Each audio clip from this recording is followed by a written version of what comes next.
On a gardé la recette unique qui a fait le pionnier des crossovers compacts, c'est-à-dire que la première raison d'achat c'est le design, on a gardé un design unique au Juke qui lui est propre en modifiant quand même les phares avec une vraie signature à LED, avec des feux en forme de boomerang comme sur le 370Z maintenant. Et puis avec un programme, si on reste sur le design, de personnalisation qui existait en accessoire auparavant et qui maintenant va être livrable d'origine usine.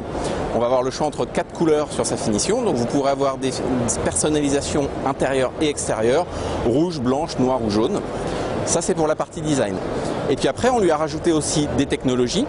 Le bouclier de sécurité, le Nissan Safety Shield arrive, donc la voiture vous prévient quand vous changez de fil, la voiture vous prévient qu'il y a du monde dans vos angles morts, et il y a aussi un détecteur d'objets en mouvement qui fait que quand vous devez sortir d'une place de parking, si quelqu'un arrive, la voiture vous prévient avant que vous ne l'ayez vu.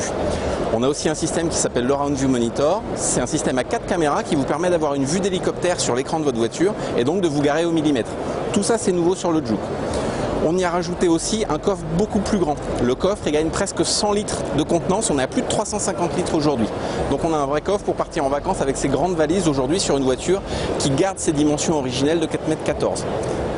Et puis la dernière chose, c'est qu'on va changer la mécanique essence.